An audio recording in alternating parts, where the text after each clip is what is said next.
Good morning, everyone, or afternoon, whenever you happen to be watching this.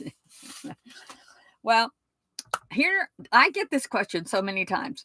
Where do you stay? Where do you find places to spend the night? And it's a really good question if you've never done it, but I decided that I was going to make a list, which I did, of 30 places that I've stayed, and I'm not counting BLM land, which is probably the place that I have stayed the most. But these are other places that you can stay as well. And I'll give you one, and then, but you have to understand, it's like Walmart, for instance. Okay, I wrote Walmart, but there are what, hundreds of Walmarts that you can stay at. So you can expand this list outward to make it so many places, so many places. And as I began to write this list, I'm thinking, well, what about that? Well, what about that? I keep remembering places, and so this list by any means is not exhaustive. I thought I'd start out with the common places that people think of, and then we'll start digging a little bit deeper, because once you get out on the road for a while, you don't want to stay at Walmart anymore. You want to find some better places. So anyway, I'm going to start the list. I'll expand a little bit on some of these because they might be a little bit crazy. And then at the very end, we'll talk about BLM land, because it is an amazing option. But especially if you're on the East Coast, it's harder to find BLM land. So you may have to find an alternative. And I wanted to mention that this is my 2133 days that I've lived in a van. So I have found places to stay 2,133 times. Which, when I think about it that way, man, that's scary. But I have. Okay, let's just go through the list of the most common ones that people will talk about in boondocking. All right. And they are, for instance, Walmart, which is, a big one. And there's so many you can stay at. So I know people are saying you can't stay at as many, and that's true, but there are still plenty. Cracker Barrel welcomes RVers. I've been to Cracker Barrels that it was like a RV park. And then I've been the only one at a Cracker Barrel as well. And 99% of Cracker Barrels you can stay at. And not just vans, but I've seen Class A's, schoolies, all kinds of places. Planet Fitness is a place that you can park at as long as it's freestanding. If it's in a strip mall, then probably not. But Planet Fitness is a place.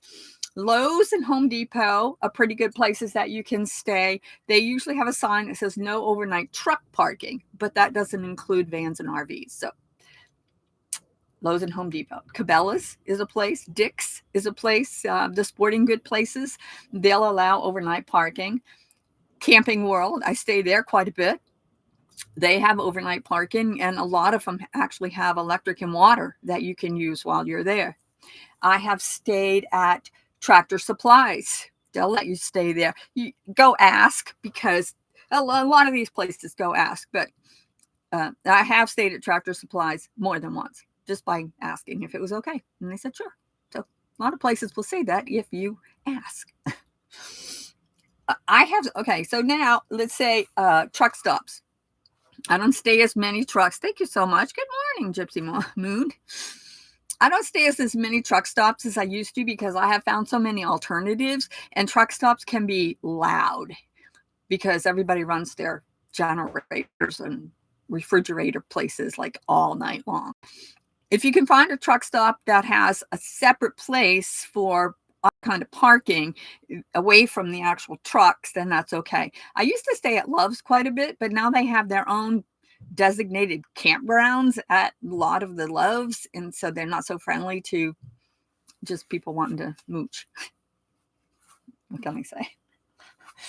Okay, I have stayed in, and this is kind of like, sometimes it's a little sketchy, but I've stayed in hotel parking lots. You might get the knock on the door if you got somebody walking around checking off the list of who's supposed to be there by number plate. But I've never had any problem. I haven't done that too many times. But, sometimes you get desperate, and so you just pull into wherever. So I've done that. Rest areas. a lot of rest areas you can stay at on highways. And Michigan, for instance, has a lot of roadside stops that are really nice that you can spend the night at.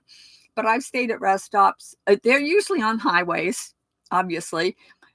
But I've done the turnpike ones, which I don't like those as well, because when you get on the turnpike, you go into the rest stop and it's right on the turnpike. You still can't go anywhere from there. I've done that before, got in trouble once on that. But all the I ones, I-40, I-27, all of those, the rest stops there, then you can, generally speaking, stay overnight. And usually they have them set up so that there's trucks on one side and RVs or cars or whatever on the other side, so it's not as noisy. So I've stayed at a lot of rest stops when I'm highway driving, which I don't do that anymore than I have to. But a lot of the secondary roads also have rest stops that are quieter. Quite often they're on a lake or something, and pull in. If there's no sign, just kind of go for it. That's my theory. And so far it's worked out okay. Roadside turnouts, I've just stayed at, and these would be on secondary roads. Just going down the road and there's a roadside turnout or maybe a little gravel pit or something, pulled in there and spent the night. No sign. Trailheads, a lot of trailheads I've stayed at.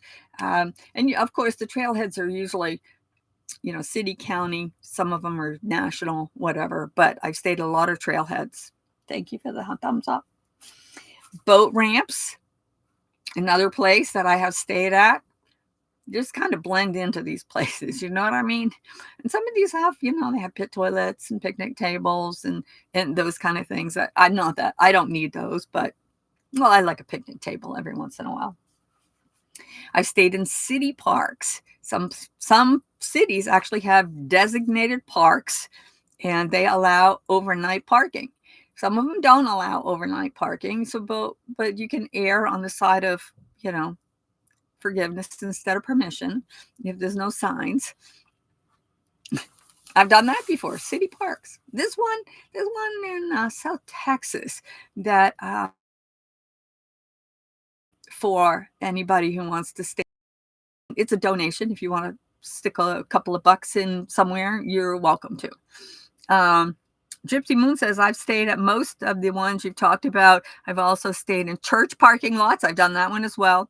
I always ask first. I'm new to your channel. Enjoy all of your info and adventures and your pop. Well, thank you so much, Gypsy Moon. I appreciate you saying that. Let's see, as I keep going, how many of these you stayed in. All right. One of my favorites is South Texas. All the beaches, Port Aransas, all the way across actually to Louisiana. There are 4 main beaches and you can boondock for free on all of them. Well, Port Aransas, you have to buy a pass. It's $12 for the pass. You're only supposed to stay 3 nights, but it's a big beach. You can kind of move back and forth a little bit. I've stayed more than 3 nights on there. Those are amazing places to be. The beaches in Texas. I have stealth parked on streets. This is not that easy for me to do because I'm tall and I have an AC sticking out the top and I have an awning thing on the side that you can see. But I have successfully done that in a few places. One of them was in Seattle that I can think of, and another one that I can think of was by a college in Phoenix. There's a lot of street parking there for kids that are going to college, so I just kind of snuck in there and blended in. Then you can go to people's houses. I've mooched dock a lot. When I first started in my van, then I would belong to what was then Boondockers Welcome, kind of merged with Harvest Host. But I made a reservation and went to people's houses and stayed in their yard, out by their barn, in their backyard, whatever. And a lot of them provided electric. And then, of course, there is, Boondockers Welcome / Harvest Host that you can stay at. There was a membership for that. But I've stayed at wineries. I used to have a membership. I don't anymore. But I've stayed at wineries. People's houses, I've done that quite a bit. Mooch docking. I'm at my daughter's house right now, mooch docking. You can stay, of course, in national forests. You can, and anywhere that you can find a place. I've stayed at wildlife preserves. Those are kind of fun. This one I stayed at on the beach, South Texas, a wildlife preserve right on the beach. It was nice. You could stay in, I have stayed in state campgrounds. There's two kinds of those. There's the big ones, the big state campgrounds that have, all the amenities and all of that. And then there are little ones in different places that might only have 10 or 12 spots. And they're the ones that they may be $12 a night. And for old people, you can get them for $6 instead of going to a real campground, the state campground, where it's 40, 50, 60. I don't even know how much they are anymore. So I like the little ones. I don't stay in campgrounds any more than I can have to, that you have to pay. I think in 5 years, I was thinking about it, and probably I've stayed in campgrounds maybe a dozen times. That's it. I don't stay in campgrounds. Just too many other places that are free and exciting. Some of them are very exciting. The church one too. I didn't write that one down, but I have done that before. I've stayed overnight in a Ford dealership. Wherever you can find a spot, because I was broken down that time, but I've done other ones. I have stayed behind real estate offices, one up in Maine, and I stayed behind a real estate office in Denver, because Denver's a really hard place to find. I used to work at Keller Williams, and it was a Keller Williams office. I just knocked on the door, said, "Can I spend the night?" And they're like, "Sure." So, yeah, real estate offices. National forest campgrounds, of course, you could stay there. I stayed at a resort parking lot in Breckenridge. I stayed also in Frisco, which is right next to that, because I happened to be up there. I was skiing, and I stayed in a parking lot that was snow covered in Frisco. Just random places, wherever you happen to be. And there are a lot of places outside national parks that you can stay as well. Those are BLM land more.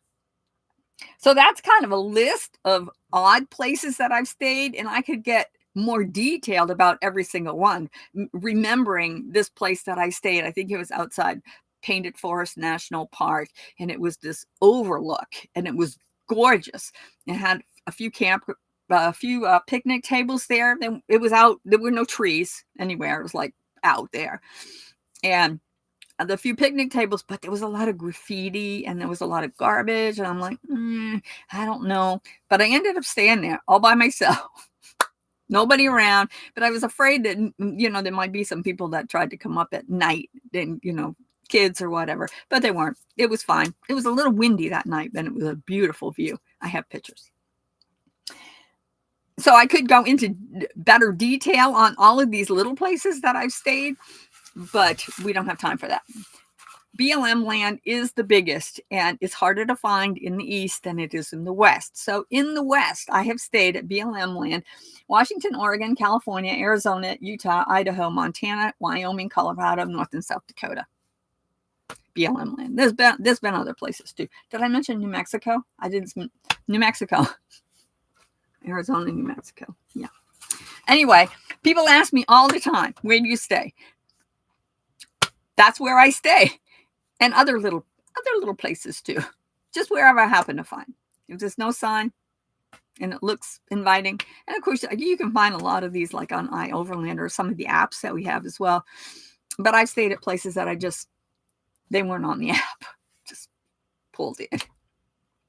Anyway, that's my mini talk for today. I hope you've enjoyed it. If you're thinking about getting on the road, be sure and watch my Dream to Drive series. The link is in my description. And also, if you are ready to do it, you can have the opportunity to book a one-on-one van life strategy session with me to get you out on the road. So I hope you all have a blessed day, and thank you for watching. Until next time, I always say this on my videos, peace.